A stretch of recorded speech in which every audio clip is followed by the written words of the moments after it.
Now, right at the start, I want to make it clear that this video is not about any recent developments or rumors concerning a possible live-action Star Wars television series coming to either Netflix or anywhere else for that matter. So if you've clicked on this video hoping for news of that nature, well, I'm sorry if you feel misled, but there won't be any of that here. Instead, I'm going to discuss whether or not bringing Star Wars to the small screen is even a good idea, and when, where, and how it might happen. And maybe the funny part about this topic is that for the longest time, while George Lucas still owned Lucasfilm, it seemed like the only future Star Wars was going to have would be on television.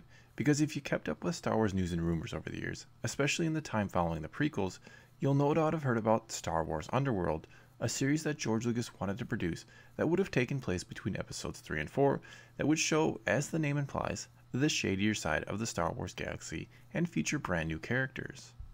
Now, the show was talked about for years and years, and even to this day, there are rumors about it being in the works. There's even a page on IMDb that says it's due out in 2018 and that someone's been cast as Boba Fett. However, I honestly don't think there's anything to that, even though apparently at least 50 scripts were created at one point at the behest of George Lucas. So what happened then? Why did we never get it? Well, the simple answer is money. It's not cheap to produce a show that would have the true look and feel of Star Wars, or what most fans would pretty much demand a Star Wars show should look and feel like.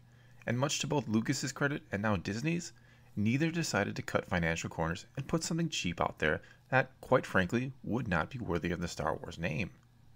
And honestly, I hope Star Wars never comes to a network television station like ABC, even though Disney owns them and could certainly opt to do it. I just look at a show like Marvel's Agents of S.H.I.E.L.D., which is a decent show, don't get me wrong, but it doesn't feel anything like watching one of the movies from the MCU. And yes, I realize the show has a fraction of the budget a movie does, and that it has to be spread out over the course of a 20-some episode season.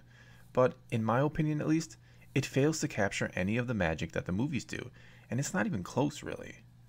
But there are alternatives to network television for a Star Wars series, and those would either be Netflix or a pay channel such as HBO or more likely Starz, since they currently have a deal with Disney to show the newest Star Wars movies on their channel. And of the two, I think the better and preferred option would be Netflix, because I think Netflix would spend the money and do it right. I mean, look what they've done with their Marvel shows. They are leaps and bounds better than what ABC puts out there, and they also have a more adult tone to them, which is something I think a lot of people would really love to see, a truly adult Star Wars show.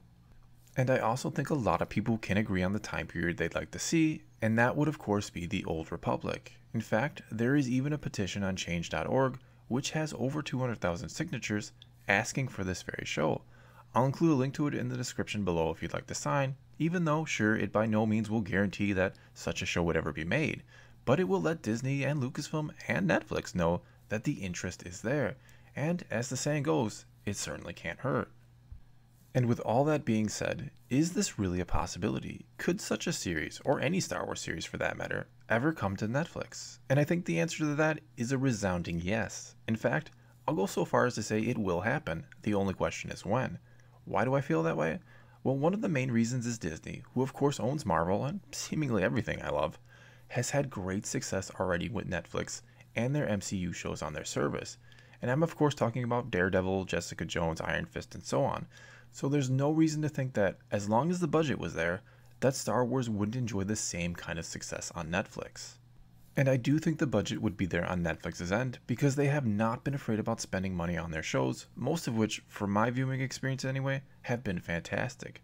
There's also more and more competition when it comes to these pay services, so I'd have to imagine Netflix would jump at the chance of getting Star Wars on their service and keeping people with them and not looking elsewhere. However, if this show does get made, I wouldn't expect particularly long seasons, but rather something in the neighborhood of maybe 6 episodes, which might sound short, but I'd have to imagine they'd rather spend their budget on making a shorter season of great visual episodes rather than a longer season of just good episodes. And I also wouldn't expect this show until after the sequel trilogy has come to an end, which of course isn't until May of 2019. In fact, I could see their major announcement that summer being the coming of a Netflix series, and that's because, for one, I don't think they really want to open up a whole new time period in Star Wars until they have told their story in this new sequel trilogy time period. And another reason you wait is to keep excitement for Star Wars high, because after this trilogy is over, I don't see them announcing another saga trilogy right away. At least I hope they don't. So you keep doing anthology movies and you create this series about the Old Republic on Netflix, and if it's a hit, that's when you start making movies from the Old Republic as well. And as I've suggested in other videos, instead of calling them Star Wars stories like they do with the anthology movies, you call them Tales from the Old Republic, just so people immediately know, or hopefully know, the time period they'll be set in. And I know some of you might say that this is too much Star Wars, and people will get Star Wars fatigue and stop watching. And yes, I already hear from some people who say that between the books, comics, animated shows, and movies, there's already too much to keep up on. But I would argue that Marvel, or should I say the MCU, has not suffered from this. And it's been going strong for 10 years now, with no sign of slowing down. And one of the reasons I believe that is because each of their movies is very different or falls into subgenres of the superhero genre. So if Star Wars takes the same kind of approach and gives us movies that are very different yet the same, I don't think people are going to get burnt out on them, because I do think the Old Republic should of course still look and feel just like Star Wars, but it should also have its own unique tone as well, which I know sounds like a contradiction, but I trust you know what I'm talking about here. And let's keep in mind that Disney is currently building a massive Star Wars theme park and resort, which means they want to keep interest in Star Wars as high as possible for as long as possible. And I think one movie a year and a Netflix series, which are the only things the more casual fan will likely watch and care about, will do that without inducing some type of Star Wars fatigue or burnout.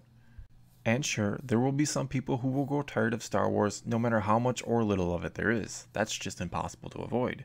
Just like there are people who hate Star Wars simply because so many others love it. But that's the thing, so many people do love Star Wars. So as long as the quality is there, and I think Netflix can give us that quality, I cannot foresee people complaining about just how much of it we're getting. Well, that's all I've got for you this time. Now it's your turn to tell me what you think. When, where, and how would you like to see a live-action Star Wars series come to the small screen, or should it just stay in theaters and as animated shows? Let me know in the comments below, and let's talk some Star Wars. And just as a little reminder, if you're interested in signing that petition, there will be a link in the description below. And until next time, thanks for watching.